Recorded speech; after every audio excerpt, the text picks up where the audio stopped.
किसी कलाकार के लिए उसकी प्रतिभा वरदान से कम नहीं होती। और अगर बात करें आज की टेक्नोलॉजी वाले युग की, तो आज एआई टेक्नोलॉजी को भी यूनिक टेक्सचर आर्ट पेंटिंग पीछे छोड़ रही है। जी हाँ, ऐसे ही एक आर्टिस्ट हैं नागेश्वर शर्मा जी, जो कि पश्चिम बंगाल के रहने वाले हैं और उनकी यूनिक टेक्सचर पेंटिंग हर सब्जेक्ट पर अपने आप में एआई से भी ज्यादा डिटेलिंग में बयान करती है। जी हाँ दोस्तों, आपको बता दें कि इंडिया हेरिटेज सेंटर में 14 फरवरी को आयोजित आर्ट गैलरी में नागेश्वर शर्मा की पेंटिंग भी लगाई गई, जो कि आर्ट लवर्स का मन मोह रही है। नागेश्वर शर्मा है। ऐसे आर्ट फील्ड में अभी मेरा नाम एस नागेश के नाम से लोग जानते हैं और मैं पिछले 40 साल से पेंटिंग कर रहा हूँ। और हमारी पेंटिंग की जो यात्रा शुरू हुई उसके बारे में मैं थोड़ा सा बताना चाहता हूँ। मेरी दादी माँ जो थी वो मधुबनी पेंटिंग करती थी और कोहबर पेंटिंग करती थी, और मेरे पिताजी सौभाग्य से वो ड्राइंग करते थे। तो मैं इस माहौल में बड़ा हुआ और एक समय ऐसा आया जब मैं स्कूल फाइनल पास किया तो मुझे लगा कि मेरे परिवार के लोग इस काम से जुड़े हैं तो मुझे भी कुछ करना चाहिए। तो मैंने पेंटिंग ट्राई किया, कहीं पेंटिंग की शिक्षा नहीं ली, घर से जो मिला उसी से हमारी प्रेरणा आगे बढ़ी। तब से मैं काम कर रहा हूँ और इन 40 सालों में मेरा काम का फॉर्म जो है 2-3 बार बदलता रहा। पहले जब मैं काम करता था तो एकदम सुपर रियलिस्टिक पोर्ट्रेट वगैरह हुआ, लैंडस्केप हुआ, ये सब करता था। पर मध्य में एक समय आया जब मैं एब्स्ट्रैक्ट फॉर्म के काम करने लगा। उसको लोग काफ़ी सराहे। भारत में दिल्ली में है, बेंगलोर में है, या फिर कोलकाता बोलिए, सारे भारतवर्ष के लोग हमारे एब्स्ट्रैक्ट पेंटिंग को सराहा। इसलिए सराहा कि उसमें जो हमारा टेक्सचर होता है ना, वो जब थोड़ा यूनिक होता है।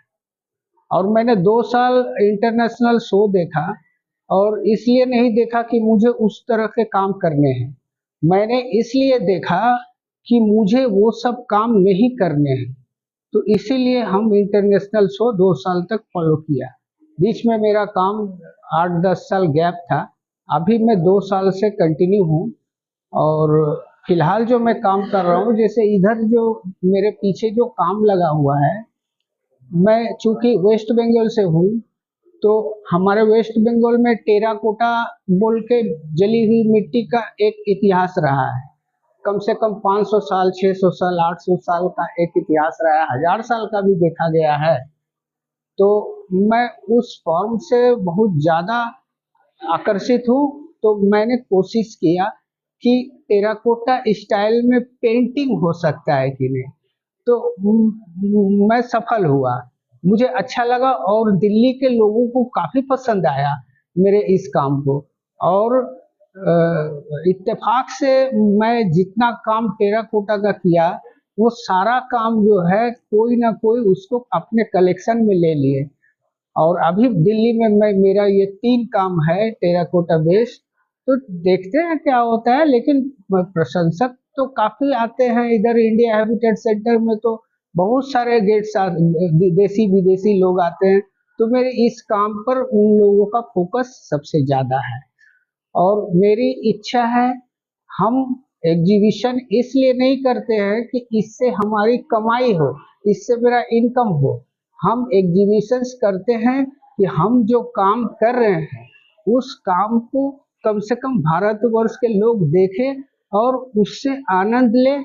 और जब दर्शक देखते हैं हमारे काम को, तो मैं जिस व्यू से काम करता हूँ तो उसमें से कुछ ऐसे बुद्धिजीवी दर्शक है जो हमको दूसरा पहलू भी दिखा देता है कि नागेश जी आपने जो काम किया वो तो आपका नजरिया था, लेकिन आपने क्या किया, और भी उसके दूसरे पहलू जो बताते हैं तो मुझे बहुत आनंद आता है।